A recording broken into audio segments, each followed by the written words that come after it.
kondusivitas selama acara berlangsung. Baik, memasuki agenda selanjutnya, yakni penyampaian materi sesi ketiga dengan subtema Return to Sport pasca osteoartritis lutut yang disampaikan oleh Bapak Syah Mirza Indra Lesmana, SKM FTR MOR SP4, yang akan dipandu kembali oleh Ibu Andi Fadilah Tenriwulan. Disilahkan. Baik, Assalamualaikum warahmatullahi wabarakatuh. Selamat siang buat peserta online dan peserta offline. Terima kasih karena masih menghadiri acara kita pada hari ini di sesi yang terakhir. Sebelum kita mulai ke materinya Bapak Syah Mirza Indra Lesmana, yang kebetulan beliau adalah guru saya, dosen saya, dan sangat-sangat banyak mengajarkan hal kepada saya. Sebelumnya saya akan membacakan kurikulum vitae-nya beliau. Bapak Syah Mirza Indra Lesmana lahir di Den Haag, Belanda, tanggal 7 bulan 7 tahun 1968. Jabatan akademik saat ini adalah lektor golongan pangkat 3D, yang dimana Bapak Indra menyelesaikan sarjana S1-nya di Universitas Esa Unggul dan Magister S2-nya di Universitas 11 Maret, Solo di tahun 2007 dan saat ini sedang menjalani proses belajar S3-nya. Dan untuk pangkat kedosenannya atau jabatannya, asisten ahlinya pada tahun 2007, lektor 200 pada 2010, dan lektor 300 pada 2019. Untuk riwayat pekerjaannya dari tahun 91 sampai tahun 2020, dimulai dari fisioterapi pada Siaga Raya Hospital, hingga kini memiliki klinik pribadi yaitu klinik HFS Studio di Jakarta. Untuk riwayat pelatihannya sangat banyak, dimulai dari pelatihan ACL, kinesiotaping, hingga level 1 sport fisioterapi. Untuk riwayat penelitiannya sudah banyak yang dilakukan, dimulai dari tahun 2004 hingga terakhir di tahun 2020.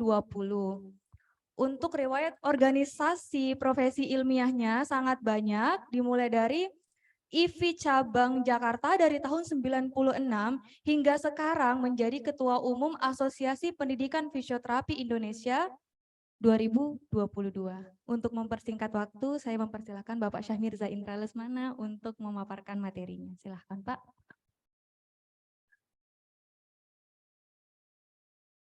Bismillahirrahmanirrahim. Assalamualaikum warahmatullahi wabarakatuh.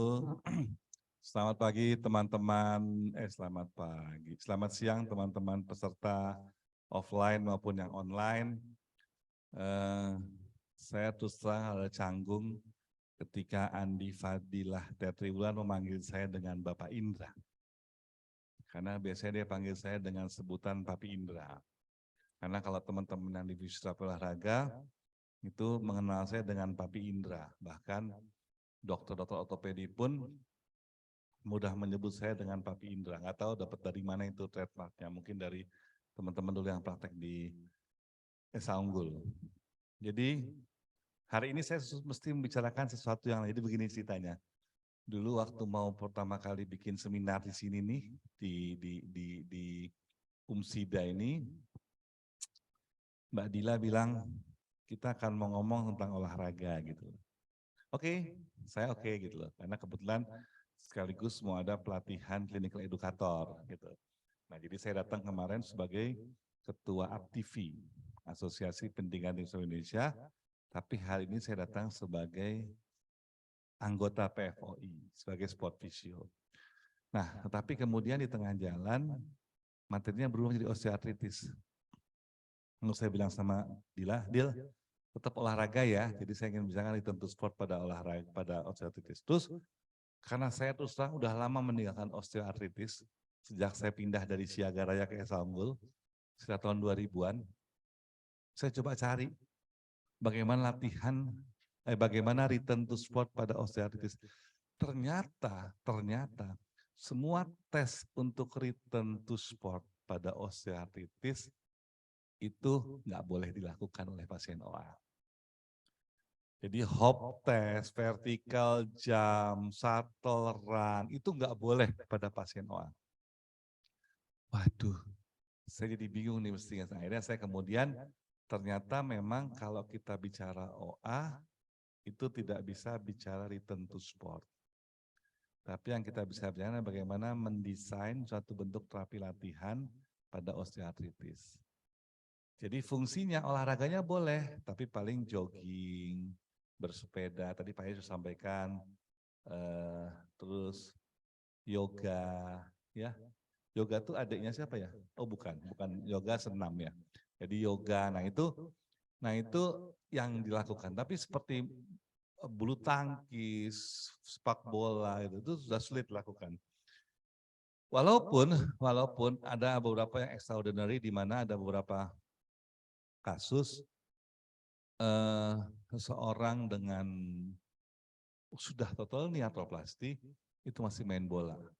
Kebetulan emang hobinya main bola, anaknya juga pemain bola, dan dia sudah dioperasi tapi tetap bisa main bola. Itu orang apa tertentu, nggak semuanya bisa begitu. Saya juga OA, jadi Pak Heri bicara tentang bagaimana yang pertama dilakukan adalah edukasi. Betul, karena yang penting jangan gemuk. Karena obes itu sangat menimbulkan OA. Sekarang saya sudah OA. Dulu saya atlet. Mungkin teman-teman nggak percaya kalau saya atlet. Ya kan? Apalagi kalau lihat badan saya sekarang. Padahal dulu perut saya dulu six pack. Kotak-kotak. Walaupun sekarang one pack. Bulat. Ya kan? Tapi buat saya nggak persoalan bahwa saya punya perut yang gendut bulat begini. Karena saya yakin seorang laki-laki dengan perut bulat itu biasanya pacarnya cantik-cantik. Tapi laki-laki yang perutnya kotak itu pacarnya ganteng-ganteng. Jadi lebih baik dengan perut bulat daripada perut kotak. Oke, nah makanya hari ini saya akan bicara tentang terapi latihan pada osteoartritis. Enggak lama, saya paling hanya butuh waktu sekitar 15 menit untuk menyampaikan materi. Habis itu kita akan diskusi lebih banyak. Oke, baik. Ini apa dia?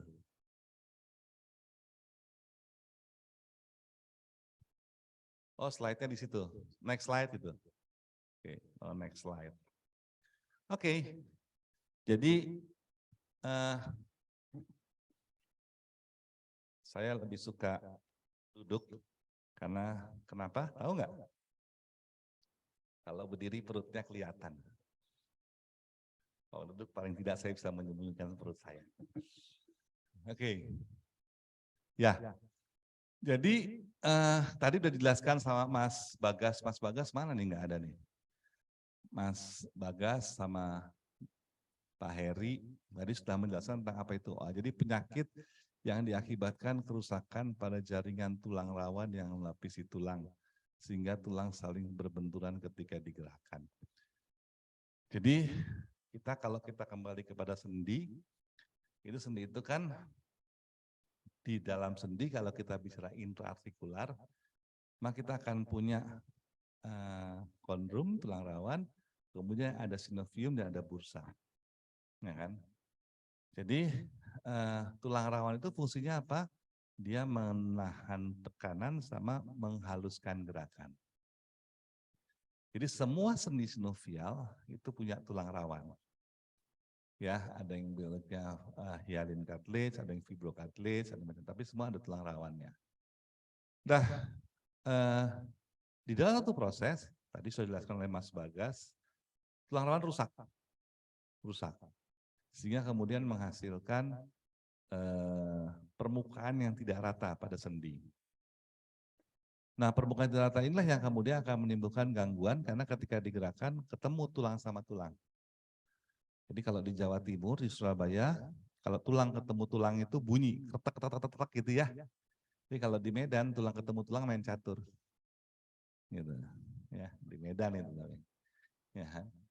Nah, jadi tadi dijelaskan perubahan metabolisme. Terus kalau aku tanya sebenarnya, kenapa sih kok ada osteoartritis? Kenapa sih tulang rawan itu bisa rusak gitu ya?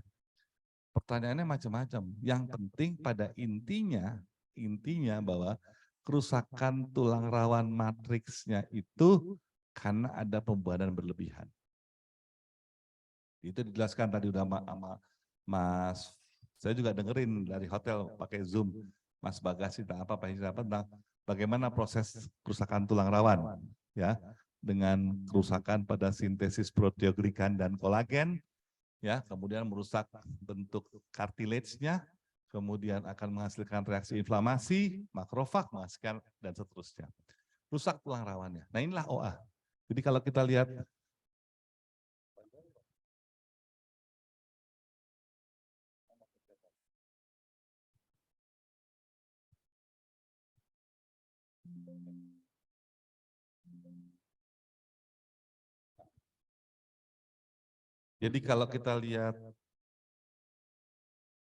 kita lihat gambarannya nih, tulang rawan yang OA ini kayak gini, bentuknya seperti itu. Gitu. Nah OA ini ya kalau tadi sudah dijelaskan oleh Mas Bagas, ada yang sifatnya primer, ada yang sifatnya sekunder. Di olahraga yang paling banyak adalah cedera yang sifatnya sekunder. Tadi Pak Heri cerita bahwa dosa kita sebagai fisioterapi bikin pasien OA lebih parah. Tadi cerita ya soal dipanasin, ya kan? Padahal sebenarnya buat apa sih sebenarnya dipanasin? Tahu nggak kamu? Jadi kenapa coba dipanasin? Dipanasin itu supaya nggak basi.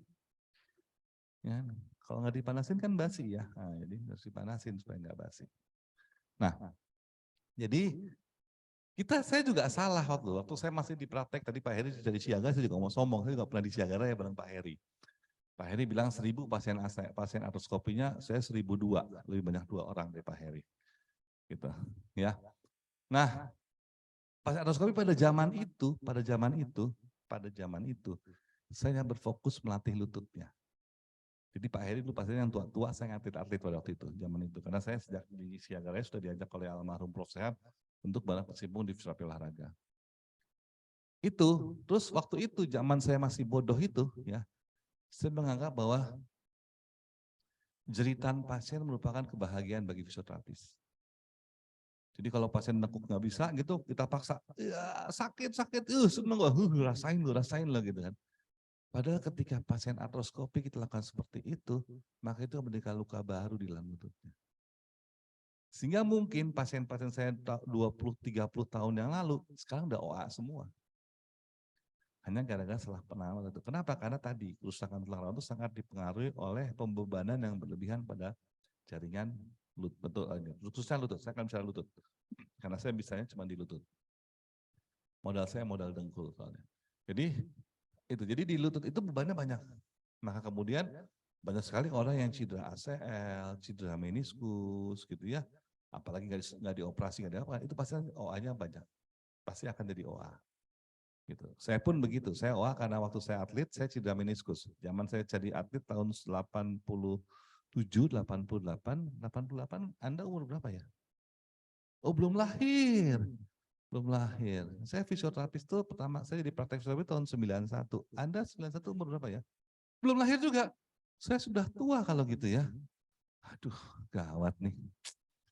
Gitu, ya. Jadi saya OA pada waktu itu kena meniskus dan kemudian tidak tangani dengan baik. Sekarang saya OA di umur saya yang masih 42 ya, deal saya 42 itu. Oh 54 gitu. Saya kena OA gitu loh. Karena kenapa? Ya, itu tadi akhirnya merusak karena pembebanan yang berlebihan tadi.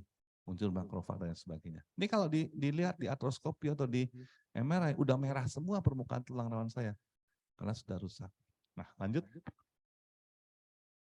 Nah, sehingga kemudian kalau kita bicara perubahan OA ada impairment mobility, gangguan geraknya, ya, impairment muscle performance. Teman-teman, saya sekarang lebih suka menggunakan istilah kinerja otot atau muscle performance daripada sekedar bicara soal kekuatan otot. Karena kenapa teman-teman? Otot nggak cukup hanya kuat. Tapi otot juga mesti punya daya tahan yang bagus dan daya ledak yang bagus. Penelitian saya di S2, ya, di S2, itu saya meneliti tentang bagaimana perbedaan pengaruh pemberian terapi latihan metode Delorme dan Oxford terhadap peningkatan kekuatan dan daya tahan otot dilihat dari gender. Dan yang menarik teman-teman sebenarnya adalah bahwa wanita itu lebih banyak peningkatan daya tahannya dengan latihan daripada laki-laki. Sedangkan laki-laki lebih banyak peningkatannya pada kekuatannya. Terus ditanya sama dosennya, apa alasanmu seperti itu? Saya berpikir bahwa olahraga itu ada yang namanya predominan energi, penggunaan energi dominan. Aktivitas juga begitu. Ternyata aktivitas hidup sehari-hari laki-laki itu memang lebih banyak menggunakan predominan energi anaerobik. Lebih banyak membutuhkan kekuatan. Contoh misalnya, di rumah istri bilang, Mas gasnya habis, tolong angkatin, kita angkat gas. Galonnya habis, tolong diganti, kita angkat galon. Ya kan, timba air dong, kita nimba. Semua pekerjaan yang terkait dengan beban, itu beban kepada laki-laki, betul ya? Tapi sekarang kerjaan wanita, ngepel, nyetrika, nyapu, masak, cuci piring, itu kerjaan yang gak berat, tapi nyebelin, ya kan? Lama kan? Pernah nggak bantuin ibu ngepel di rumah? Atau nyapu? Nggak enak banget, saya emang nggak suka. Pinggangnya sakit, kakinya pegel ya kan, karena lama gitu kan. Dan memang kerjaannya memang wanita lebih kepada kerjaan yang bersifat aerobik. Maka secara struktur, dia ada adaptasi yang arah ke sana. Memang kita ketahui wanita adalah makhluk yang luar biasa. Karena wanita itu mampu bekerja dari mulai matahari terbit sampai mata laki-laki terbenam. Betul kan? Betul nggak Mbak Widi? Ya kan? Bangun paling pagi Mbak Widi kalau di rumah pasti Mbak Widi bangun paling pagi. Anak sama suami belum bangun udah bangun, masak segala macam. Nanti kalau sudah malam, suaminya belum tidur, nggak bisa tidur Mbak Widi. Ya kan? Karena suaminya kalau malam suka sakit mah. Ya kan? Mah gitu. Sakit mah. Gitu. Nah. Jadi itu. Nah, oleh karena itu ternyata tubuh kita memiliki kemampuan beradaptasi. Jadi nanti kita ngomong terapi latihannya itu harus berpikir, saya mau melatih apa? Gitu loh. Teman-teman, saya itu gini. Saya orang pendidikan, saya orang di UpTV. Jadi saya berpikir loh, saya mau bikin sekolah D3, saya mau bikin sekolah D4, saya mau bikin sekolah profesi, sekarang saya mau berpikir mau bikin sekolah spesialis. Lalu yang membedakan apa ya? Antara fisioterapis yang D3, fisioterapis yang D4, fisioterapis yang profesi sama spesialis. Kalau sama-sama mengenalnya, mohon maaf, kekuatan otot. Sama aja, yang nggak ada gunanya. Karena dulu waktu Anda kuliah D3, Anda kan kenalnya kan, MMT kan, manual muscle test kekuatan otot saja. Nggak pernah ada tes daya tahan otot, nggak pernah apalagi daya ledak otot, nggak pernah gitu kan. Nah, padahal sebenarnya yang lain juga penting. Nah itu harus dibedakan nanti. Nah, teman-teman yang D3, yang D4, S1, profesi, bahkan nanti spesialis harus bisa membedakan latihannya seperti itu. Dan impair balance, ya pasti. Begitu ototnya nggak bekerja sama, nggak ada kontraksi, nggak ada yang seimbang, maka gangguan balance. Balance juga ada yang balance statis, ada yang balance dinamis, ada keseimbangan statis, ada keseimbangan dinamis. Keseimbangan statis terkenal dengan nama stabilisasi. Gitu. Kemudian function limitation pastilah ya. Tapi ini teman-teman, kita fisioterapis itu yang tadi Pak Heri cerita harus tahu ICF. Ya kan? Apa sih ICF tuh? Tadi ada apa, Dil? Anatomical impairment, body short impairment. Nah, itulah pokoknya saya nggak ngerti itu, saya nggak sampai ke sana ilmunya. Saya cuma berpikir begini, saya dulu pernah begini. Pernah punya pasien, ini teman-teman udah praktek semua kan ya? Ya, fisioterapi semua kan? Nah, saya pernah punya pasien OA lutut.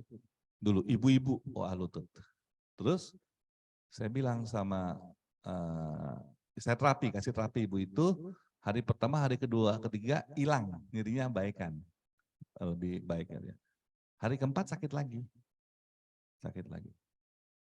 Biasanya kita fisioterapis, kalau ada pasien begitu, apa yang kita lakukan? Ya, apa ya? Yang lakukan pertama kali adalah pasti nanya, ibu habis ngapain? Betul nggak? Ya kan? Ciri kita kan gitu kan. Kita nggak mau disalahin, padahal mungkin kita yang salah terapinya kan, tapi nggak mau. Ibu habis ngapain? Ayo Bu, kok sakit lagi? Kamu udah enakan? Nah pasien saya cerita begini, iya nih kemarin saya habis ke pasar karena suami saya ingin beli ikan, jadi saya pergi ke pasar.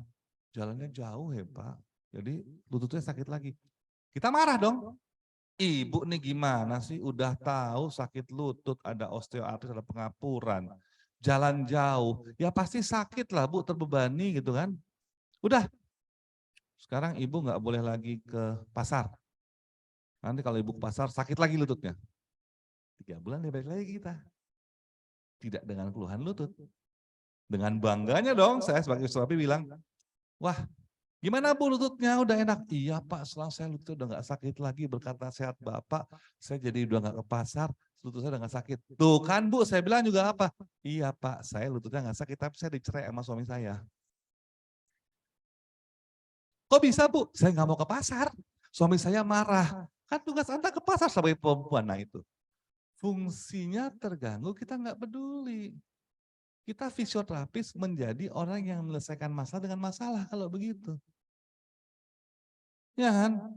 Main pasiennya Dila datang ke saya gerakan ini sakit dok.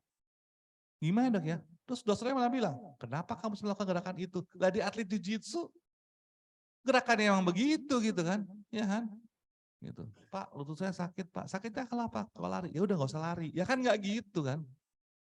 Ya nggak? Gitu. Nah, maka dengan demikian itu menjadi problem. Nah itulah sebenarnya yang menjadi limitasi. Nah disitulah. Jadi seorang yang melihat ICF, oh gangguan fungsinya X. Lihat penyebabnya kira-kira apa.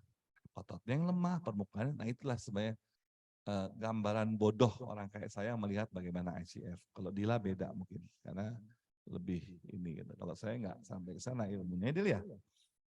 Nah, ini home study fisioterapi tempat saya. Ini adalah klinik saya di rumah ya, dan itu adalah hikmah dari COVID. Nah, hikmah dari COVID. Karena COVID saya nggak bisa praktek lagi di mana-mana, cuma bisa di rumah. Akhirnya saya buka di rumah deh.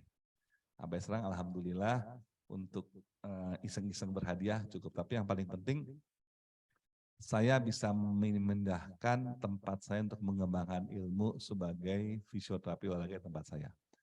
Home study fisioterapi menerima siapapun bayar tapi ya yang mau magang untuk fisioterapi olahraga di tempat saya. Kami punya program 2 minggu drill tentang fisioterapi olahraga sampai betul-betul paham bagaimana mendesain latihan untuk terapi latihan pada cedera olahraga. Promosi sedikit boleh Adil ya.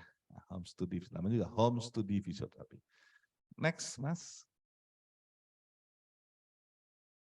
Nah, teman-teman, ternyata tadi Pak Heri ngomong, di dalam nanti saya ngomongin di belakang nih, saya mau ngomongin beberapa jurnal, karena saya nggak mau kalah sama yang muda-muda gitu kan, katanya evidence based, saya juga mau sok-sokan pakai evidence based, walaupun saya nggak ngerti apa itu evidence based.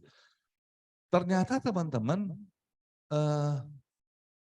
di dalam evidence based itu pertanyaan, tadi Pak Heri mengatakan bahwa yang utama penanganannya adalah self-management, atau manajemen diri.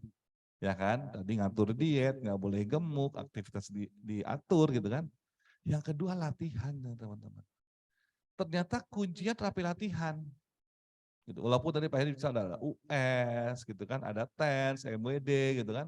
Tapi bukan jadi makanan pokok. Karena ternyata bagi seorang fisioterapis makanan pokok itu latihan. Teman-teman bahkan, teman-teman sorry ya Dil ya, maaf banget ya Dil, kamu jangan marah. Ternyata teman-teman manual terapi pun sekarang mulai ditinggalkan. Maaf ya Dil. Gitu. Karena kenapa? Di Australia itu lebih mengembangkan bagaimana fisioterapi aktif daripada pasif. Aktif itu adalah membuat pasien yang aktif. Kalau manual terapi kan kita ngapain kan? Pasti kan diem aja kan? Ini nggak boleh. Nah, tetapi teman-teman yang salah kita adalah kita menerjemahkan terapi latihan hanya sekedar kita memberikan latihan. Padahal per definisi terapi adalah rencana yang sistematis untuk perencanaan penampilan dari gerak tubuh, postur atau fisik dari pasien klien. Jadi kita sebagai fisio harus mampu mendesain, harus mampu menentukan saya mau ngasih apa kepada pasien kita. Tidak sekedar ya kamu gerakan 10 kali, ya ini nggak bisa begitu. Tapi dia butuhnya apa ya? Gitu. Teman-teman saya cerita sedikit, melenceng sedikit tapi nggak apa-apa. Saya yang berikan pengalaman begini. Dulu, waktu saya baru pulang dari, saya kebetulan mengikuti pelatihan di Filipina mengenai rekonstruksi ACL. Jadi kalau sekarang kita bicara rekonstruksi ACL, terapinya kayak apa, saya boleh sombong karena saya termasuk adalah yang baru di Indonesia. Dulu waktu saya baru pulang dari Filipina tahun 2010 itu, saya dapat pasien 2 orang. Yang satu main basket, satu main bola. Cederanya sama-sama ACL. Lalu kemudian di Filipina itu kan yang ngetop basketnya ya, yang ngetop basketnya, bolanya nggak bagus gitu.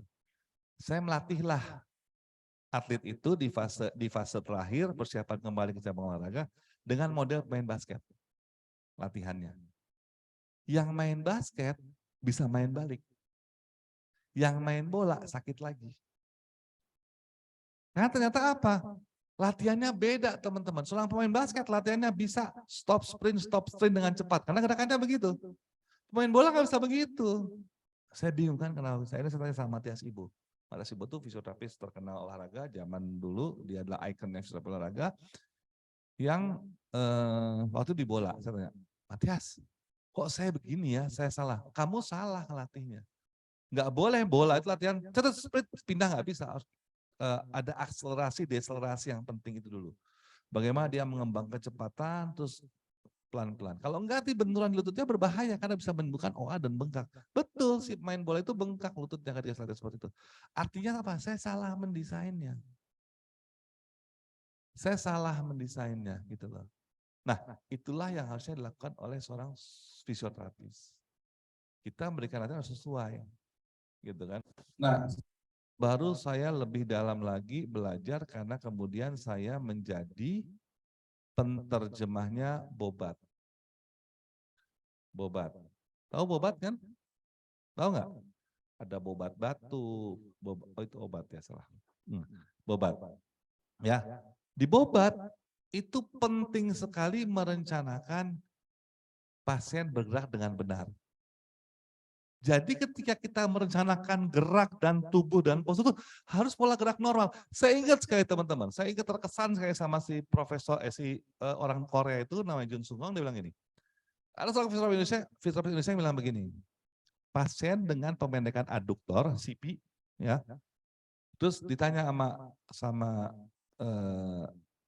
ke Korea itu nanya, kalau pasien dengan aduktor itu setelah disuntik botox, spastisnya hilang, berapa lama Anda bisa melatih dia bisa jalan? Si Korea bilang, ya tergantung. Dari mana kita berangkatnya? Dari mana kemampuan awalnya? Si fisioterapis bilang, payah Diandra. Saya tuh pasien begitu 2 minggu dia bisa jalan. Betul, bisa jalan. Tapi jalan yang kayak apa?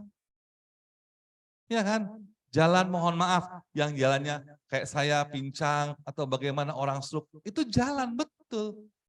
Tapi itu bukan jalan yang benar. Ya kan? Bukan jalan yang seharusnya dilakukan dengan pola gerak yang normal. Ya kan? Buat apa saya bisa nyisir rambut, tapi ketika saya nyisir bukan begini, tapi ya nggak nyisir. Nah, fisioterapis harus bisa, dan mohon maaf, di olahraga saya harus membuat pola gerak normal. Betul nggak, Wan? Ya kan? Kalau nggak gitu nggak bisa main bola lagi, betul kan? Jadi kita berpikir harus bagaimana? Gimana mengembalikan pola geraknya normal? Ototnya harus sama, alignment-nya harus benar. Nah itu didesain oleh kita. Nah itulah terapi latihan, teman-teman. Jadi mulai sekarang jangan sembarangan ngasih terapi latihan. Terapi latihan apa? McKenzie, William. Kapan kasih McKenzie? Kapan kasih William? Ya kan fisioterapi satu hal yang mudah. Ya kan, bagaimana kita menguatkan yang lemah dan melemahkan yang kuat, kan gitu aja kan. Memendekkan yang lurus dan meluruskan yang pendek, kan gitu kan sebenarnya kan. Nah itu bagaimana kita mendesainnya sampai ke sana yang betul. Lanjut, nah apa yang dilakukan oleh terapi latihan ini? Diot. Jadi tujuannya adalah mencegah impairment pasti, ya. Memelihara, meningkatkan, mengembangkan fungsi fisik tadi itu, dan mencegah atau mereduksi kesehatan yang menimbulkan risiko. Jadi ternyata meningkatkan kebugaran, menurunkan berat badan, itu adalah bagian dari terapi latihan. Ya, kemudian yang penting adalah ini, mengoptimalkan fungsi gerak keluar. Seapa ya sesuai kebutuhannya. Makanya kemarin saya cerita waktu di pelatihan CE, saya cerita, saya tuh nggak suka nih pakai ini nih SPFOR, saya nggak suka. Karena kenapa? Oh, itu kan hebat Pak, spesialis diakui oleh IFI. Enggak. Buat saya bukan itu, konsekuensinya yang berat. Karena begitu saya sebagai spesialis fisioterapi olahraga, ada pasien, saya bisa itu ke pasiennya. Bapak target gerak fungsinya apa Pak? Oh Dek, yang penting saya bisa jalan, saya bisa lakukan aktivitas ke kantor tanpa nyeri dan sebagainya. Ya sudah Pak, silakan Bapak cari fisioterapi muskuloskeletal, jangan ke saya. Saya fisioterapi olahraga. Terus maunya kalau Bapak beringinan bisa jogging lagi, ayo sama saya. Kalau Bapak pengen bisa main bola lagi, ayo sama saya. Tapi kalau sekolah melakukan aktivitas fungsional, nggak usah ke saya, ke muskuloskeletal aja. Karena saya bisa olahraga, itu konsekuensi dong. Ya kan? Maka saya nggak mau pakai nama itu, supaya saya bisa memegang pasien lebih banyak lagi. Ya kan? Kalau nggak kan saya nggak bisa megang semua. Pasien ACL tempat saya itu tanya dulu. Targetnya apa Pak? Habis operasi ACL ini? Yang penting bisa masuk kantor Pak. Yaudah Bapak ke rumah sakit siaga aja Pak, nggak usah ke sini Pak. Loh kok gitu Pak Indra? Ya kalau Bapak mau olahraga lagi baru di sini Pak. Karena kita programnya, terapi latihannya, desainnya, perencanaannya, itu sampai kembali kepada olahraga. Oh ya sudah Pak, saya mau olahraga. Yaudah di sini terapi. Gitu. Nah itu. Jadi itu yang utamanya adalah bagaimana mengoptimalkan gerak dan fungsi. Kenapa nggak maksimal? Nggak perlu maksimal teman-teman. Tapi mengoptimalkan. Ya kan? Sedikit saya cerita, ada seorang polisi di Amerika itu kecelakaan, fraktur servikal, mengalami tetraparese. Tapi dia bisa dapat penghargaan sebagai polisi terbaik. Tahu nggak kenapa? Karena oleh kepolisiannya dia ditugaskan untuk mengawasi kamera CCTV di Police Center. Karena dia tetra, dia kencing di situ, dia makan di situ, dia minum di situ, dia nggak kemana-mana. Dia bisa betul-betul mengamati CCTV 24 jam. Jadi buat ada perampokan langsung, itu perampokan, nangkep. Lapor ke temannya, itu ada itu lah. Jadi keamanannya meningkat karena tugas dia. Dapat penghargaan dia pada tetraparesa. Kenapa? Karena kita Amerika bisa mengembangkan, bisa mengoptimalkan gerak fungsi si polisi tetraparesa itu sehingga bermanfaat. Nah itu teman-teman. Gitu. Nah itu jadi bukan memaksimalkan, tapi mengoptimalkan istilahnya. Habis waktunya, 12 menit ya? Oh belum, oke. Ya silakan lanjut. Nah ini bentuknya, ada aerobic conditioning, ada latihan performa otot, strength, power, endurance, ada fleksibilitas, ada kontrol postur, gerak tubuh dan stabilisasi, ada relaxation exercise. Inilah intervensi terapi yang kita sering lakukan. Di mana dapatnya? Di buku Karen Kisner. Nah, Karen Kisner Foundation of Therapeutic Exercise. Cari bukunya, pasti ini isinya. Gitu ya. Jadi ada aerobik, reconditioning, ada performa otot, penguatan otot, masuk pelatihan ROM, kontrol postur, ya. Kemudian relaxation exercise. Lanjut. Nah, sebagai seorang fisioterapi mesti mendesain terapi latihannya kepada latihan, apalagi kita di olahraga, latihan fungsional. Jadi latihan fungsional yang dilakukan untuk menghasilkan suatu performa lebih baik dari tipe gerakan yang kita gunakan sehari-hari. Jalannya benar, lompatnya benar, larinya benar, lemparnya benar, duduknya benar, tidurnya benar. Itu bagaimana kita mesti berpikir sampai ke sana. Oke, lanjut. Komponennya apa? Ya. Halo. Oh, nggak ada ya. Komponennya ada koordinasi dan sebagainya itu ada nanti. Nah, pada lutut masalahnya adalah ini, early morning stiffness, ini tadi sudah dijelaskan oleh Mas Bagas sama Pak Heri, ya, nyeri setelah duduk, nyeri yang meningkatkan aktivitas, reduce mobility, poor mobility, sulit mengontrol berat, memindahkan beban dari kaki yang sehat ke kaki yang sehat, weight bearing shifting, kemudian sulit untuk melakukan aktivitas sehari-hari dan tidak susah tidur. Ini masalahnya. Ini teman-teman, masalah ini buat apa sebenarnya? Tadi ketika kita mau mendesain terapi latihan, lihat masalahnya ini. Kenapa sih pain after sitting harus apa sih? Kalau ada setelah aktivitas berarti apa yang harus diperkuat? Oh, daya tahan ototnya. Contoh nih ya, contoh aja. Use mobility, oh mesti latihan fleksibilitas. Susah memindahkan berat badan, oh proprioceptik. Ya kan, gitu kan? Kemudian menurunkan kemampuan daily fungsional, oh berarti latihan fungsional. Nah, dasar ini nanti memberikan modalitas apa yang akan kita berikan. Saya akan bicara banyak, tapi saya akan mulai dengan terapi latihan pada awal, pada fase awal. Lanjut? Oke. Nah, teman-teman, beberapa penelitian yang terkait dengan OA mengatakan bahwa terapi latihan terbukti lebih efektif sebagai manajemen nyeri dan juga meningkatkan fungsi fisik dan jangka pendek. Jadi sebenarnya pada pasien OA itu yang penting terapi latihannya, tapi benar. Tapi benar. Jangan salah mendesain terapi latihannya yang benar. Tetapi berdasarkan penelitian dikatakan bahwa terapi latihan ini efektif melalui. Terus kemudian, tetapi yang penting juga latihan harus dilakukan di bawah pengawasan fisioterapi pada awalnya dan harus didiskusikan dengan benar. Tetap dilakukan di rumah. Maksudnya penelitian juga menunjukkan bahwa latihan kelompok dikombinasikan dengan latihan di rumah lebih efektif. Jadi latihan ke fisioterapi lebih bagus walaupun home training bagus. Jadi artinya apa? Kita kasih tahu dulu ke pasiennya gerakannya seperti ini. Kita kasih PR ke rumah. Tapi teman-teman gini teman-teman. Ingat nggak pada masa COVID kita sering mendapatkan pemahaman mengenai Visitrack. Tahu nggak Visitrack? Yang fisioterapi online gitu kan. Itu nggak laku di Indonesia gitu kan. Kenapa? Karena orang Indonesia lebih senang ketemu. Gitu kan, tatap muka, jarang pakai online. Itu yang benar. Mohon maaf Pak Edil. Maaf. Kenapa? Karena emang tingkat pendidikan kesehatan bagi orang Indonesia masih rendah. Gitu. Ya. Coba masih banyak kan orang, coba siapa yang punya anak kecil di rumah, anaknya panas, nggak berobat, nggak sakit, begitu ke dokter belum dikasih obat sama dokternya nih, udah sembuh, ya kan? Jadi sugesti itu masih besar. Jadi ketemu sama fisioterapis, makanya di fisioterapis itu harus pintar ngomong, walaupun kebanyakan ngomong juga salah, gitu kan? Karena kenapa? Kalau pintar ngomong, pasiennya percaya gitu. Nah, saya itu karena kalau saya itu kata orang sih, dari 5 pernyataan yang saya sampaikan, 7 bohong. Jadi orang percaya sama saya, karena saya banyak bohongnya. Gitu ya, Dil ya? Gitu. Nah, jadi latihan dilakukan oleh fisioterapi dulu, walaupun bisa dilakukan di rumah. Tetapi tetap dikatakan oleh penelitian lebih efektif kalau dilakukan sekelompok, karena memberikan manfaat yang belum besar.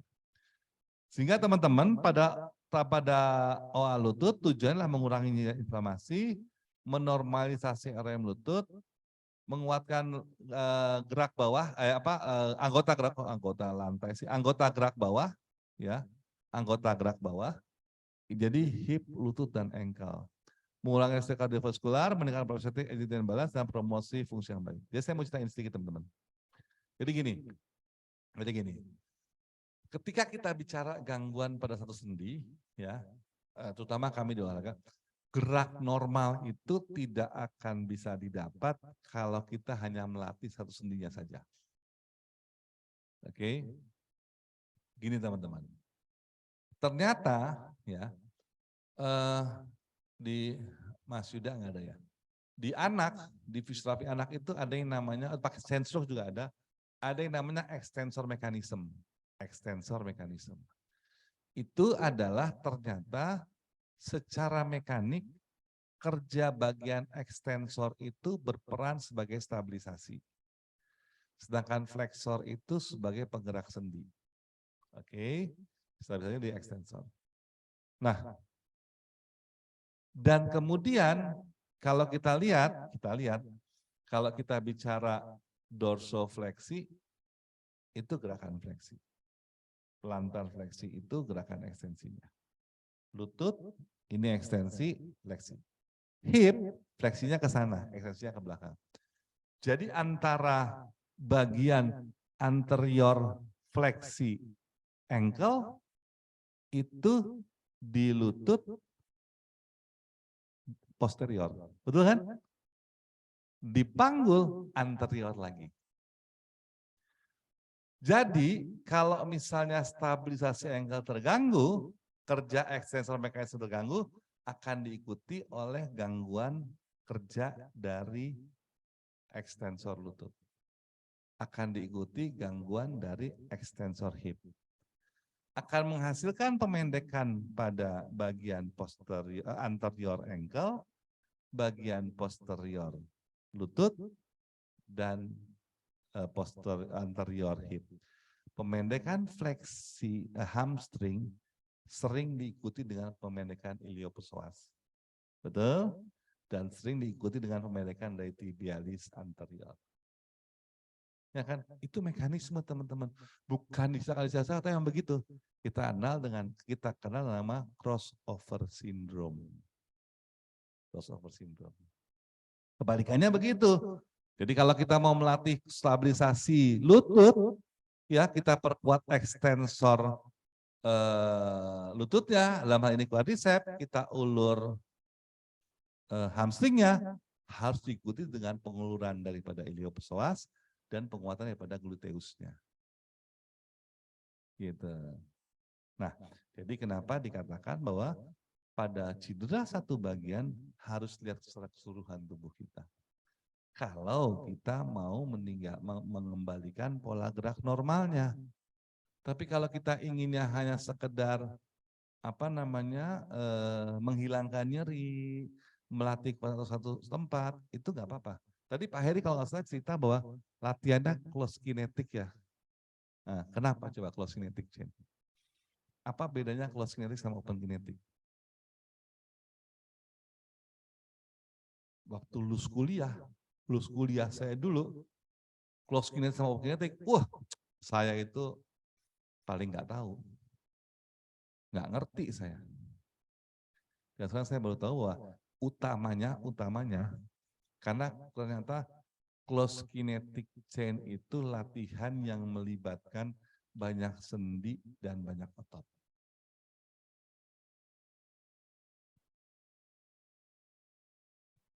Oke, saya ambil contoh, kalau saya melatih knee extension, open kinetic, maka saya hanya melatih quadricepsnya saja. Tapi ketika saya melakukan squat, ya, maka saya melatih quadriceps, hamstring, gluteus secara bersamaan dalam bentuk kontraksi. Inilah close kinetic. Sendi lutut dan hip digunakan. Udah, makasih dia. Sorry ya. Gitu. Ya. Nah, itu teman-teman. Jadi kenapa close lebih baik, apalagi ketika kita menginginkan fungsional.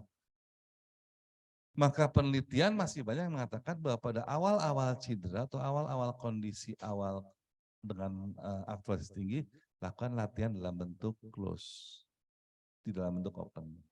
Tapi ketika kita sampai kepada fase di mana kita ingin membangun otot, kita menghasilkan hipertrofi otot, baru kasih latihan dalam bentuk open kinetic. Leg curl, leg extension, itu baru kita lakukan. Tapi di awal, lakukanlah latihan dalam bentuk calf raise, lakukan latihan dalam bentuk close, gitu kan. Nah, itu. Kemudian ini teman-teman, tadi untuk bisa menempatkan proprioceptive edge dan balance, ya, kita mengenal apa yang namanya kokontraksi. Tadi kalau kita lihat Dila bisa squat, kenapa dia bisa tahan dengan seperti itu? Karena ada kokontraksi antara hamstring dengan quadricepsnya. Jadi kontraksinya pas. Ya. Jadi teman-teman, ketika otot, saya ingin tanya buat teman-teman, kalau seorang pemain bola itu butuh otot yang kuat nggak? Seberapa kekuatannya? Ya, seberapa kekuatannya? Kalau kuat banget, wah itu pernah nonton Shaolin Soccer nggak? Shaolin Soccer, ya kan? Itu bisa nendang tinggi banget sampai bolanya nggak turun-turun, terus dia masih ngopi, main kartu, baru bolanya turun kan? Teman-teman ingat nggak di film itu Stephen Chow latihannya apa supaya bisa ngegolin? oleh pelatihnya. Ingat nggak? Hah? Apa? Hah? Juggling pakai telur. Ya kan? Suruh juggling pakai telur. Telurnya mesti naik ke atas, tapi nggak boleh pecah. Karena begitu pecah dimakan sama si gendut. Ya kan? Ya nggak? Gitu kan? Nah, artinya apa? Untuk bisa juggling, dia mesti mengkonversi ototnya segini. Gitu. Nah, itulah konversi bagaimana otot harus sesuai. Nah, itu bisa dihasilkan dengan kontraksi. Dengan close. Kalau melakukan open, wow, 20 kilo kuat, tapi nggak bisa disesuaikan dengan kebutuhannya. Gitu. Nah, itulah kenapa kita menghasilkan dan itu dihasilkan dengan proprioceptic. Untuk bisa melatih proprioceptic, agility dan balance juga mesti ke sana. Gitu. Mesti seperti itu. Kalau enggak, sulit teman-teman. Ya, kita hanya dapat kekuatannya saja. Emang suruh terus? Ya, next.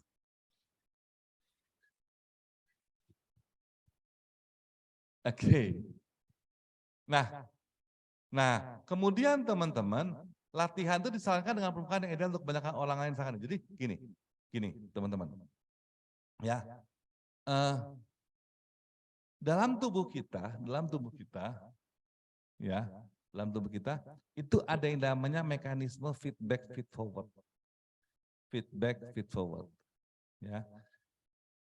Jadi gini, siapa yang bisa main gitar? Di sini ada yang bisa main gitar nggak? Dila bisa main gitar, ya. Harry Styles bisa main gitar, ya. Dulu waktu pertama kali main gitar, ya kan? Lihat kebun A penuh dengan bu, ada yang gitu kan? Nah, tapi ketika sudah biasa main gitar, langsung nggak dilihat. Lihat kebunku penuh dengan bunga, ada gitu kan? Itu kenapa? Ada feedback terekam oleh memori kita gerakan seperti apa.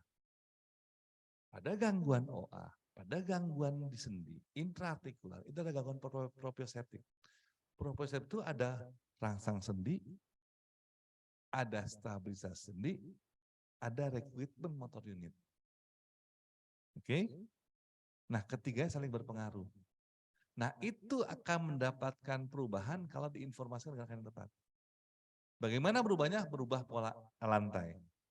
Maka latihan di lantai, latihan di bola, latihan trampolin, dan seterusnya itu adalah berubah pola bagaimana memberikan informasi yang berbeda kepada otak sehingga muncul feedback feedforward. Kalau saya ketemu yang seperti kalau teman-teman misalnya nyebrang di di kali depan kampus ini ada jembatan kecil begini, ya kan? Ketika pertama kali nyebrang, takut jatuh. Udah berkali-kali udah lewat aja biasa gitu kan. Kenapa? Karena sudah diperoleh di otak kita.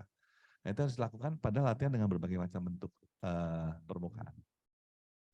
Kalau kita bisa melakukan latihan dengan olahraga air, sepeda statis, ini untuk latihan-latihan bersifat aerobik. Tadi saya sampaikan bahwa ada beberapa penelitian yang mengatakan aerobik tidak penting. Tetapi ada beberapa latihan yang memang diarahkan kepada aerobik. Ya.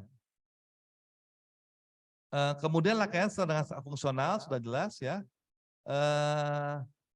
Nah, ini teman-teman yang saya sampaikan.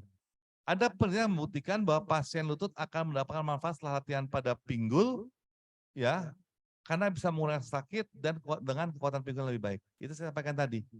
Jadi ketika kita sakit lutut, bukan cuma lututnya yang dilatih, tapi pinggulnya juga harus dilatih. Bahkan engkel harus dilatih, gitu kan?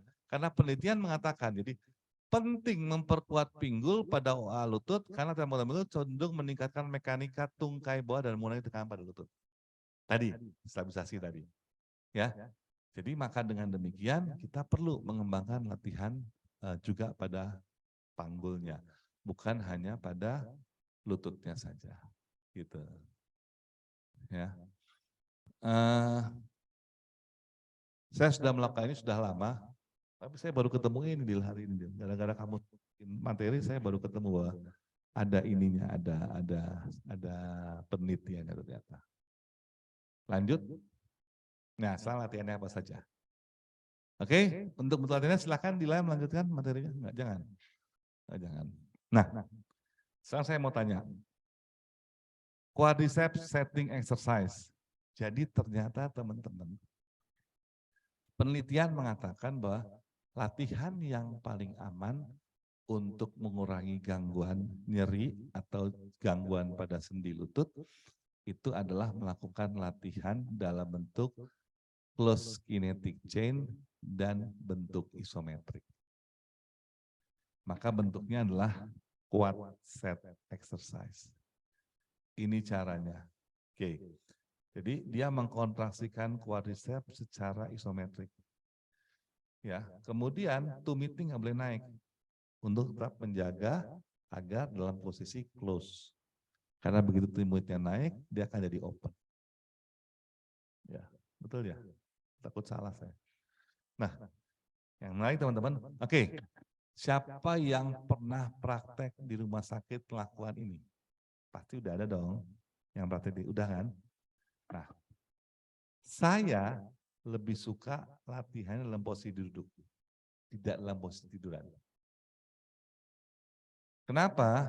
Karena begitu dilakukan dalam posisi tiduran, dia akan cenderung melakukan tekanan pada hipnya. Hipnya ngangkat. Tapi kalau dengan duduk seperti ini, hipnya stabil. Hipnya stabil, tekanannya betul-betul hanya pada lututnya saja. Gitu. Oke, pertanyaan saya yang berikutnya, selain aman, kenapa isometrik?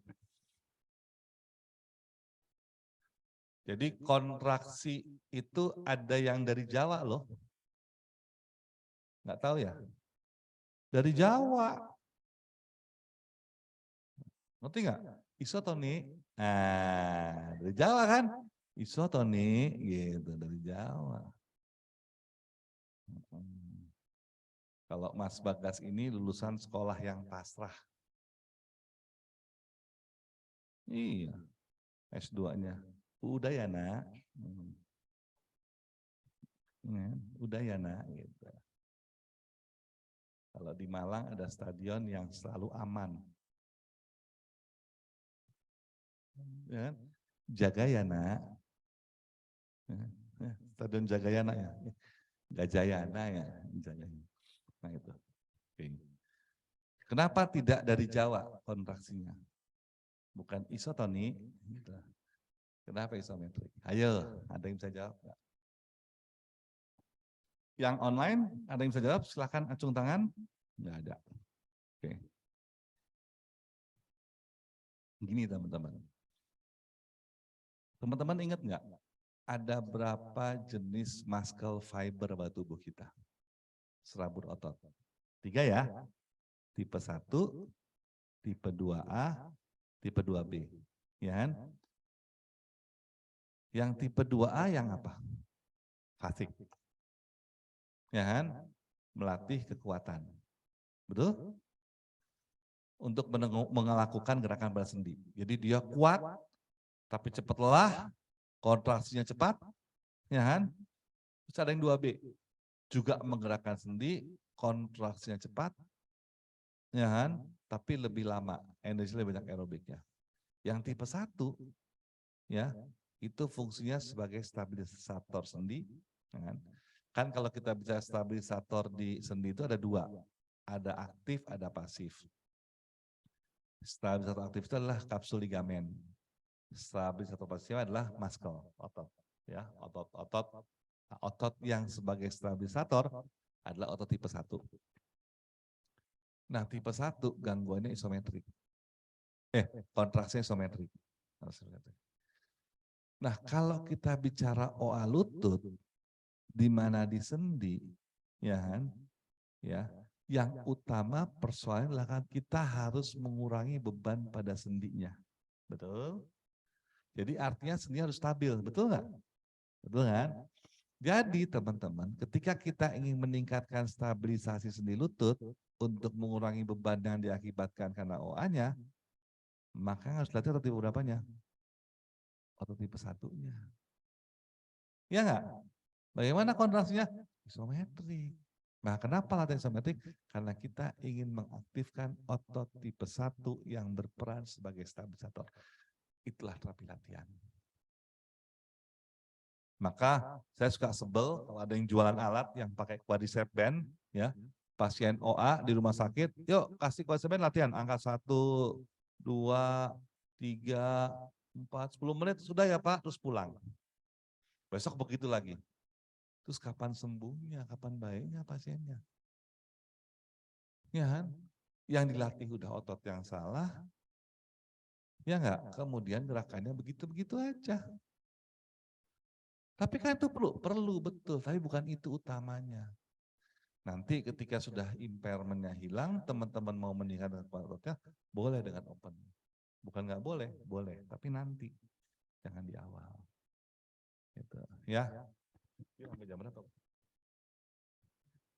Sampai jam 1.45 itu materinya, P. Oke. Lanjut. Ada hamstring set exercise. Ya, teman-teman bisa baca bentuk latihannya sama, ya. Jadi yang dikonsentrasi hamstring. Nah, gerakannya harus yang penting adalah bagaimana menekan dan menarik. Menekan dan menarik. Tekan ke bawah, tarik ke dalam. Tekan ke bawah, tarik ke dalam. Sehingga rasakan kontrasnya di hamstring. Ya. Jadi posisinya lutut nekuk begini, ke lantainya tekan ke bawah, ke dalam. Supaya gerakannya betul-betul pada hamstringnya. Oke. Kemudian, nah tadi setelah lutut kita lakukan latihan dengan next, Mas. Pada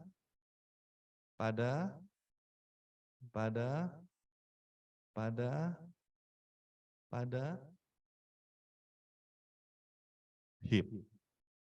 Latihan di hip sifatnya juga isometrik. Itu kita kenal dengan nama glute control exercise. Pada latihan ini kalau posisi ini enggak tepat, ya, maka gluteusnya nggak akan berkontraksi dengan baik. Bagaimana posisinya adalah fleksi hip 90 derajat, fleksi ini 90 derajat, fleksi ankle 90 derajat. Oke. Lalu angkat dengan posisi ankle, lutut, dan hip dalam satu garis, tekuk fleksi siku-siku tetap lurus, sejajar dengan hipnya. Kalau di bawah gini kan dia rada turun, ini sejajar. Rasakan palpasi pada gluteusnya, berkontraksi enggak? Kalau berkontraksi, itulah latihan yang benar. Kalau enggak berkontraksi, perbaiki posisinya. Mungkin ini kakinya terlalu tinggi atau terlalu pendek atau lututnya naik ke atas. Dan biasanya pasien suka nipu, suka cheating. Gitu loh. Oh ini udah benar, padahal sebenarnya gerakannya salah. Jadi teman-teman harus awas betul-betul dengan gerakan seperti ini, jangan sampai salah. Oke, next. Hip exercise penting, abduksi dan aduksinya. Ya. Oke, lanjut. Nah, SLR juga penting. Nah, ternyata teman-teman ya, gerakan SLR 30 derajat seperti ini ya, itu adalah latihan yang paling bagus untuk kontraksi isometrik dari rectus femoris. Oke.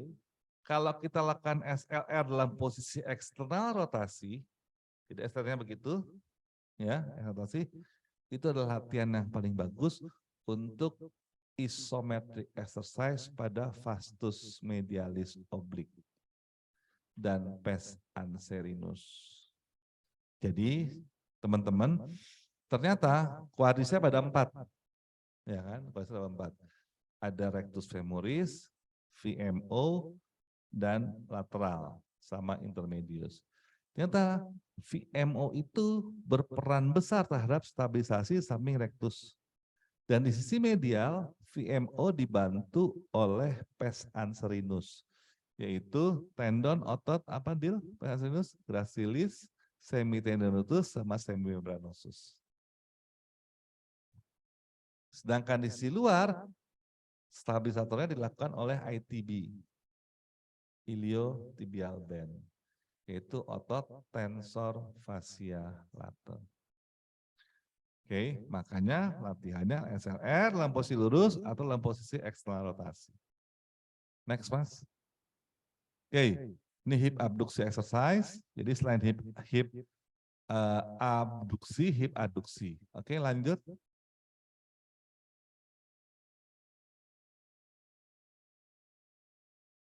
Next. Oke. Nah, teman-teman ya, kalau kita mau melatih mobilisasi lutut pada penderita OA, jangan pernah lakukan latihan dengan pasif. Karena kalau kita lakukan pasif dan pasien merasa nyeri, itu bisa menimbulkan luka baru pada lututnya. Ya, maka lakukan latihan dalam bentuk aktif, yaitu heel slide. Jadi lakukan dalam bentuk heel slide. Jadi pasien diminta untuk menarik lututnya ke situ secara aktif. Biasanya dia pakai kaos kaki atau dikasih yang bedak di bawahnya supaya bisa bergerak. Gitu, ya. Hati-hati gerakan di hip, jangan sampai ada kompensasi di hipnya. Ini salah. Oke, next, Mas. Nah, ini teman-teman yang disebut dengan latihan proprioceptic weight bearing exercises. Jadi kita coba pasien memindahkan beban dari kaki. Jadi kalau kita orang lututnya sakit, itu pasti jalannya menumpuk kaki yang sehat dan kaki yang sakit nggak sama. Ya, kalau kalian lihat jalannya, atau kalau enggak kayak naik kapal, baru ikut goyang. Saya gitu kalau jalan, baru saya ikut goyang untuk mengurangi beban pada lutut yang sakit. Nah, kita bisa melatih dengan memindahkan beban. Kaki kiri 1, 2 sampai 10 detik, pindahkan kaki kanan, lakukan lagi 10 detik gitulah. Nah, ini namanya weight bearing. Dia harus mampu menahan beban pada kaki kiri dan kaki kanan dalam waktu yang sama. Gitulah. Ini bisa dilakukan. Oke, next. Wall squat. Nah, ini tadi yang saya sampaikan pada Dila tadi, ini latihan untuk mengkontraksikan. Tapi pada pasien-pasien dengan OA lutut, jangan squat kayak tadi. Jangan squat kayak tadi, karena squat kayak tadi terlalu berat. Lakukan latihan dengan menempel pada dinding dengan wall squat. Jadi kita minta dia untuk turun menempel pada dinding sampai posisi 60, 30 atau 90 derajat sesuai dengan kemampuan. Ya, 60 90 derajat sampai 90 derajat sesuai dengan kemampuan. Di sini kita akan merasakan kontraksi antara otot quadriceps dengan hamstring dengan kerja core dan gluteusnya. Gitu, ya. Nah, teman-teman yang ingin saya perhatikan lagi nih. Ketika squat, jangan sampai posisi lutut ini melebihi ibu jari. Maka posisi awalnya seperti ini, nggak rapat. Ini ada jaraknya nih antara tumit dengan dindingnya. Kenapa? Karena kalau dia misalnya melebihi, maka ini akan menimbulkan beban berlebihan pada tendon patelanya. Jadi biasanya hanya sembuh tapi muncul tendinitis patellaris. Karena banyak pada tendon patelanya. Lanjut. Nah, ini adalah heel exercise untuk mengukur otot betis. Jadi katakan bahwa hipnya dilatih, juga lutut dan ankle-nya dilatih. Oke, lanjut, Mas. Nah, beberapa penelitian terkait OA, Nah, penelitian terkait dengan OA bahwa di antara orang OA latihan dengan berbasis lahan, jadi latihan dengan berbasis lahan, jadi artinya dengan permukaan yang berubah-ubah, itu memberikan manfaat. Dengan tadi sampaikan ada yang rata, ada yang tidak. Kemudian, jadi weight bearing itu memberikan latihan yang baik bagi penderita OA. Weight bearing, ini latihannya ada banyak dengan melakukan latihan dengan weight bearing. Next, Mas. Nah, jadi teman-teman ya, yang tadi sampaikan Pak Heri, betul bahwa pasien yang tadi Pak sampaikan, yang bapak-bapak yang jalan itu betul, karena ternyata dengan latihan aerobik itu bermanfaat daripada tidak olahraga sama sekali. Gitu. Dan ternyata pasien aerobik ini lebih baik dari latihan penguatan. Gitu. Hanya kemudian teman-teman yang kita lihat adalah ini penelitian tahun 2015. Jadi tahun 2015 memang betul bahwa latihan untuk OA lutut paling banyak adalah latihan aerobik. Ya, karena ternyata memang sistem metabolisme yang memberikan supply darah lebih bagus pada sendi akan mempercepat proses perbaikan sendi. Gitu ceritanya, gitu. Ya. Gitu. Nah, tetapi tetap ada self management yang penting. Lanjut, Mas. Nah, di tahun 2020 ya dikatakan bahwa latihan aerobik pada pasien itu udah nggak direkomendasikan lagi tahun 2020. Jadi dikatakan bahwa sudah kecil manfaatnya, gitu. Ya, jadi apakah muncul pertanyaan apakah aerobik ini digunakan secara maksimal pada pasien dengan OA lutut. Jadi sekarang udah nggak lagi sudah tidak begitu lagi bagus loh ternyata tahun 2020 baru jarak 5 tahun. Tapi saya ngomong sama Pak Heri kemarin, Pak Heri bilang kalau di Indonesia itu 2015 di Indonesia di sini baru berlaku, kita ketinggalan selalu 5-10 tahun dengan luar negeri gitu ya. Padahal mah sama-sama aja. Sekarang mudah-mudahan udah enggak ya Dil ya. Oke, next. Nah, kemudian teman-teman efek latihan bervariasi dengan jenis latihan target.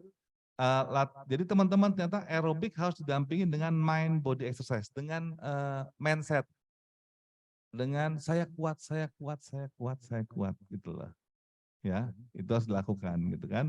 Terus plus latihan penguatan dan fleksibilitas. Oke, next. Nah, kemudian bagaimana modalitas elektroterapi ya? Terbukti lebih unggul daripada latihan. Jadi memberikan elektroterapi memberikan manfaat juga di samping hanya terapi latihan saja. Jadi bagaimana kita mengkombinasikan elektroterapi dengan latihan. Itu lebih bagus, terutama untuk mengurangi rasa sakit selama latihan. Jadi tadi Pak Heri mengatakan jangan kasih OA. Saya sekarang udah nggak kasih diatermi. Nah, saya nggak pernah kasih diatermi pada pasien yang mau latihan. Saya kasih S sebelum dan setelah latihan. Untuk apa tadi? Untuk mengurangi nyeri utamanya. Jadi ketika dia melakukan latihan nggak ada rasa nyerinya. Oke, next. Oke. Nah di Australia teman-teman ya OA di Australia pertama adalah krioterapi. Cryo bukan S ya, bukan kompleks S ya, tapi cryo yang cut yang kita punya, di sini tuh, ya itu ternyata nggak bagus buat olah. Ada banyak saya yang tidak merekomendasikannya. Kemudian manual terapi pun sama, ya. Di lokal ada beberapa yang menggunakan manual terapi sebagai tambahan nyeri, tapi ada beberapa di internasional yang lebih baik merekomendasi tidak digunakan manual terapi. Jadi udah mulai di nasional banyak yang tidak menggunakan manual terapi. Di lokal Australia masih iya. Ya kita karena Australia aja masih pakai, masa Indonesia nggak pakai ya. Kita kan jauh ketinggalan dari Australia ya. Gitu.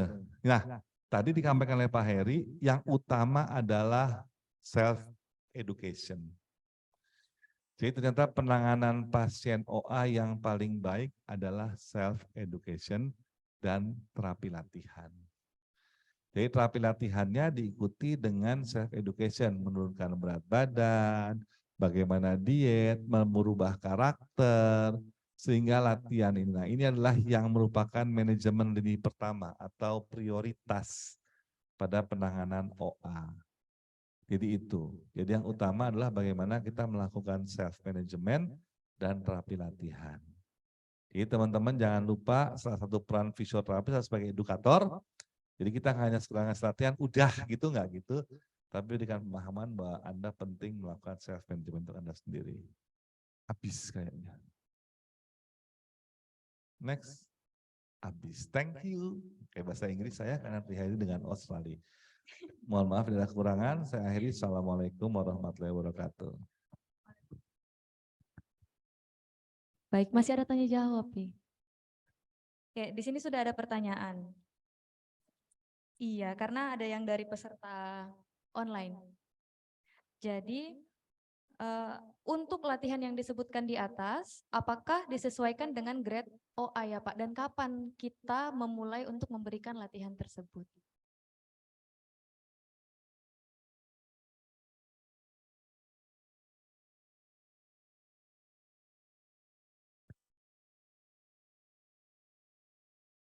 Latihan di atas. Quad set, home set. Oke, jadi gini teman-teman. Latihan yang saya sampaikan sini adalah latihan yang paling aman. Hanya ada fasenya. Jadi Anda nggak boleh wall squat sebelum quad set, ham set, hip exercise dilakukan. Anda nggak boleh wall squat. Karena kenapa? Nggak boleh. Jadi semua latihan yang dilakukan harus free of pain. Nggak boleh ada nyeri. Jadi kalau begitu ada nyeri, berarti latihannya salah. Oke. Jadi kalau tanya kapan mulainya, segera. Segera. Saat pertama didiagnosa OA ataupun memang sudah OA, langsung segera latihan itu aman. Tetapi ingat, tidak boleh ada nyeri. Contoh. Hamset, nyeri ternyata. Gitu kan? Kata Pak Indra, hamset aman. Ternyata ketika dia melakukan latihan, posisi lututnya nggak lurus, tapi lari ke dalam. Sehingga menimbulkan tarikan berlebihan pada bagian sisi medialnya, pada pes anterior dan MCL-nya. Perbaiki posisinya. Nyeri ternyata karena ada gangguan pada patellofemoral pain-nya juga.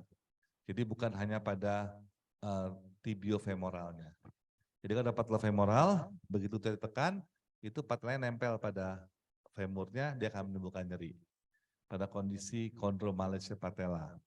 Nah, pada kondisi ini lakukan gerakan dengan gerakan pada middle range, quadsetnya. Jangan lakukan pada outer range. Jadi pada middle range, sehingga tidak memberikan penekanan berlebihan pada femurnya oleh patelanya. Gitu kira-kira, Bu. Baik Pak, kalau misalnya pasiennya itu kita katakan tanpa nyeri, sedangkan kalau misalnya orang dengan kasus OA kan selalu ada perasaan sensasi nyeri Pak pada pasiennya itu. Dan kalau misalnya kita harus memulai dari awal, bagaimana dengan toleransi nyerinya sebenarnya ke pasien kita itu apabila kita mau melatih pasiennya? Ini tantangan yang sangat menarik ya biasanya gitu ya. Ada yang mengatakan adalah toleransi terhadap nyeri. Kalau saya no tolerance. Kalau saya nggak toleransi. Kalau saya pribadi nggak toleransi. Karena begitu nyeri itu alarm di tubuh kita, berarti ada yang salah. Jadi lebih baik kalau ada nyeri, pain management dulu. Teman-teman bisa gunakan bisa gunakan interferential current, bisa menggunakan ultrasound, bisa menggunakan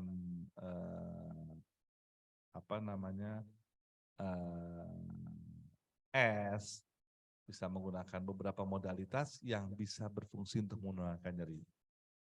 Setelah nyerinya nggak ada, exercise. Tapi pengalaman saya belum pernah menemukan, pengalaman saya dengan quadset hamset, itu menambah nyeri. Nggak pernah. Tetapi jika itu terjadi, maka lakukan dulu pain management. Jika itu terjadi. Berarti kita kembali ke pain management dulu ya Pak ya. Pertanyaan selanjutnya, hal-hal apa saja Pak yang harus diperhatikan jika kita ingin meningkatkan intensitas latihan apabila pasien masih ada rasa nyeri minimal? Ya, jadi gini teman-teman. Ya, beberapa prinsip latihan adalah pertama bersifat overload, kedua progresif. Jadi harus progresif, harus meningkat bebannya. Bagaimana kita meningkatkan beban latihan pada quadriceps yang isometrik? Kalau kita latihan pakai beban, jelas bebannya bisa ditambah. Tapi bagaimana kita meningkatkan intensitas latihan dengan beban yang isometrik? Kita bisa menambah repetisinya, atau menambah setnya, atau menambah hold-nya. Oke? Jadi kalau misalnya kita menggunakan latihan, yuk tekan, tahan, 1, 2, 3, 4, 5, lemas. Di awal bisa begitu. Tidak nyeri, ya. Kemudian kita lakukan latihan, kita tahannya sampai 8. 1, 2, 3, 4, 5, 6, 7, 8.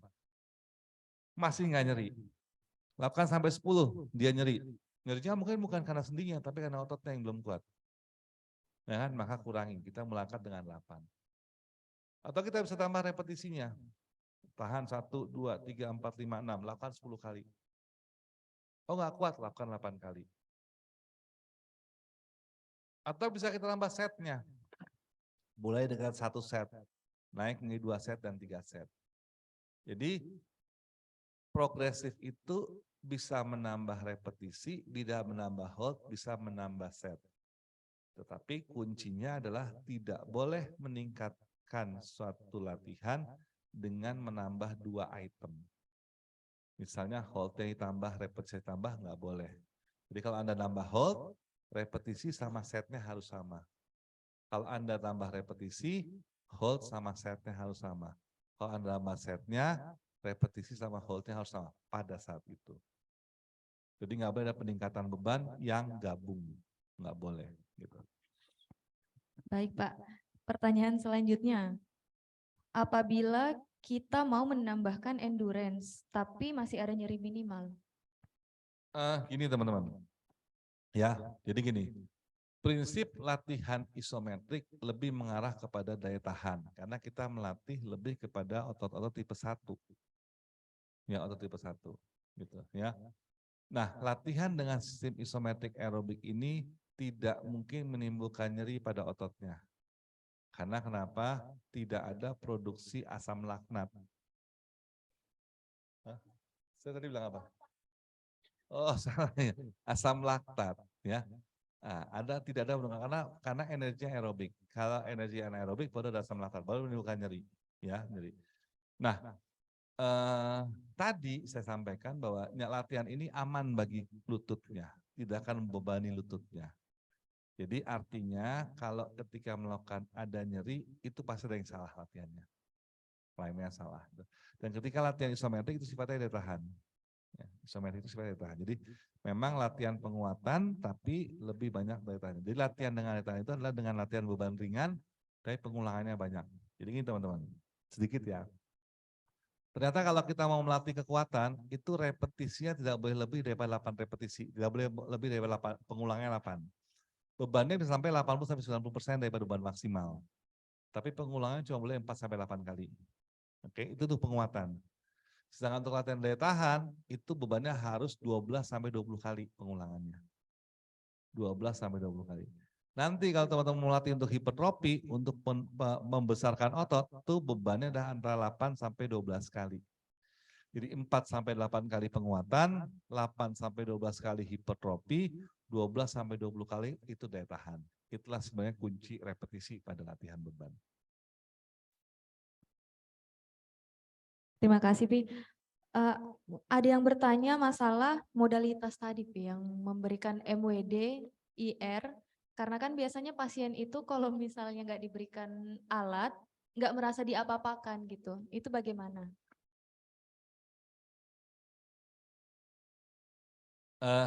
Pertama, ini biasanya yang nanya begini adalah fisioterapis yang sudah berumur. Karena paradigma lama begitu. Aku wis nang fisioterapi, bayar kayak ora diopo-opo nih. Gitu loh. Maunya diapa? Ya saya dipanasi kayak ngono toh. Kan rasanya kalau dipanasin enak gitu kan. Nah gitu. Panasin enak gitu kan. Ya enak emang dipanasin tapi merusak bagian dalamnya gitu kan.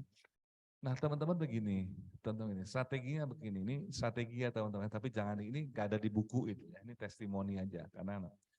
Jadi teman-teman, kalau teman-teman takut memberikan diatermi, merusak sendinya, jangan yang pertama yang tidak boleh absolusi mutlak adalah SWD. Karena SWD itu pasti sekali induksi, ya kan? Induksi daripada elektromagnetik dan penetrasinya lebih dalam, pasti sampai ke sini. Tapi MWD enggak, kasih jarak. Pada jauh MWD-nya, atau lakukan pada bagian lebih ke proksimal. Tidak di bagian lututnya, tapi supaya ototnya rileks. Kalau IR aman. Teman-teman kasih IR aman, karena IR sifatnya superficial.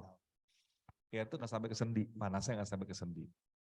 Tapi kalau yang MWD, iya bisa sampai ke sendi. Jadi kadang-kadang saya kalau biar enak pasiennya mau dipanasin, ya udah kita kasih IR dulu aja. Gitu lah.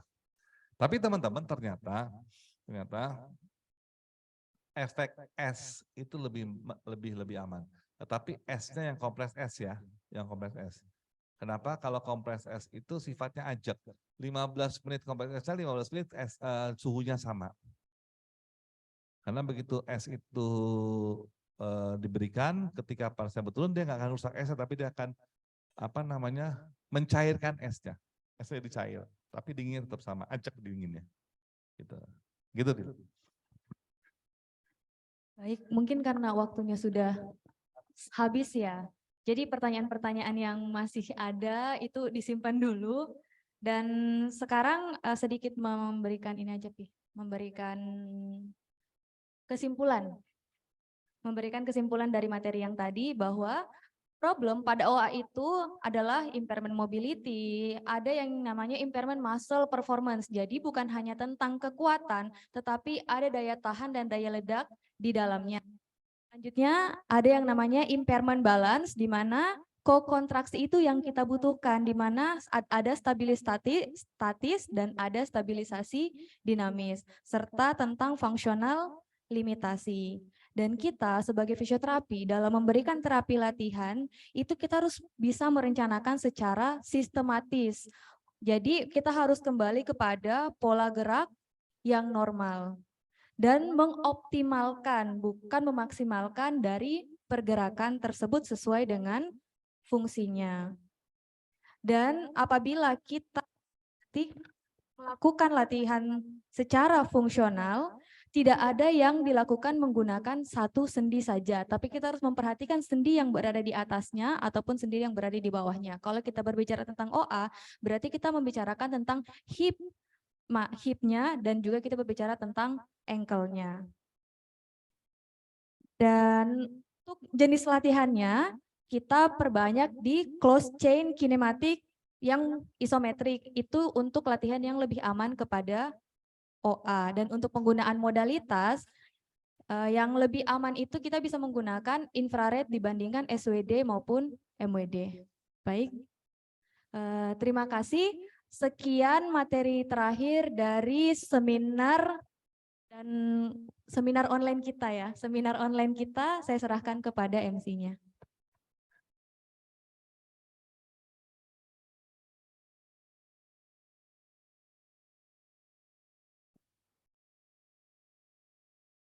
Baik, demikian sesi materi ketiga kita pada siang hari ini, sangat menarik dan antusias yang luar biasa dari peserta yang mengikuti secara online pada hari ini. Kami sampaikan terima kasih kepada Bapak Syah Mirza Indra Lusmana. Baik, untuk selanjutnya kami mengundang Kaprodi D3 Fisioterapi, Ibu Widiarti Esvis Mkes, bersama Bapak Syah Mirza Indra Lesmana, SKM FTR MOR SP4 untuk penyerahan cindera mata.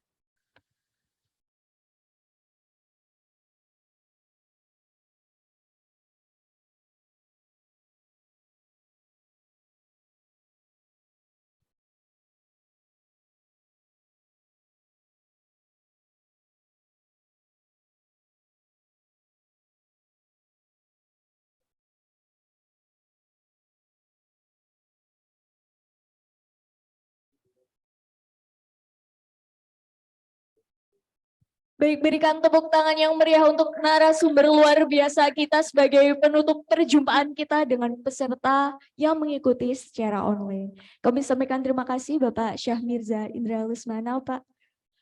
Baik, hadirin yang kami hormati, untuk selanjutnya akan kami umumkan, akan kami informasikan untuk pemenang ice breaking. Terima kasih Bapak.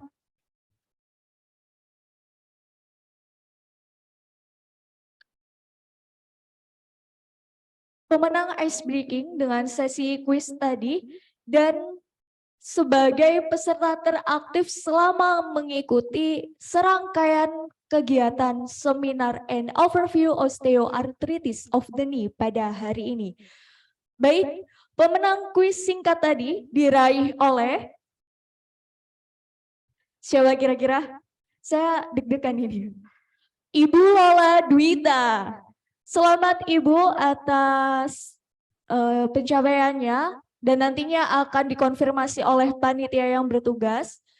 Kemudian akan kami umumkan terkait peserta teraktif pada seminar kali ini. Kira-kira siapa ya? Siapa ya? Karena ini khusus untuk yang secara online dan nanti untuk peserta yang offline itu akan ada sesi door prize lagi nanti. Baik, kami umumkan bahwa pemenang peserta teraktif pada hari ini diraih oleh Bapak Yanuar Rifan Akbari. Selamat Bapak, berikan tepuk tangan yang meriah untuk peserta yang mengikuti secara online pada hari ini. Dan nantinya akan diinformasikan kembali Bapak dan Ibu yang telah memenangkan sesi door prize pada kali ini. Baik Bapak Ibu hadirin yang kami hormati, Demikian serangkaian seminar dan workshop and overview osteoarthritis of the knee pada hari ini. Saya selaku Master of Ceremony dan mewakili jajaran panitia, memohon maaf apabila selama memandu acara terdapat perangai maupun tutur kata yang kurang berkenan. Seroja putih dipetik Andini, dirangkai manis jadi mahkota Riri. Demikian seminar fisioterapi Sida pada hari ini. Kami sampaikan terima kasih dan saya Humairah Hadianti mohon pamit undur diri. Wassalamualaikum warahmatullahi wabarakatuh. Dan kami informasikan bagi peserta workshop untuk menikmati hidangan yang kami sediakan di area coffee break sebelum kita memasuki agenda workshop, karena ruangan ini akan kami siapkan terlebih dahulu.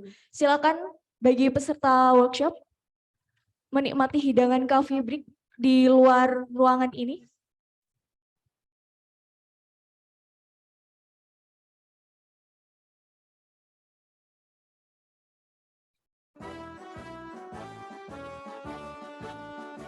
Ikatan Fisioterapi Indonesia, majulah di kancah dunia.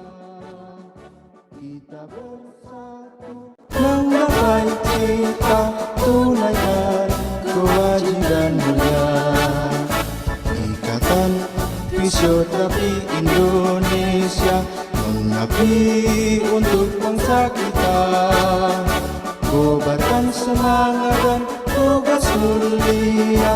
Ikatan Fisioterapi Indonesia, majulah ayo maju, tunjukkan semangatmu demi fisioterapi Indonesia. Kerahkan jiwa raga dan pengabdianmu untuk masyarakat Indonesia. Ikatan Fisioterapi Indonesia, mengabdi untuk bangsa kita. Kobarkan semangat dan tugas mulia. Ikatan Fisioterapi Indonesia, kobarkan semangat dan tugas mulia. Ikatan Fisioterapi Indonesia.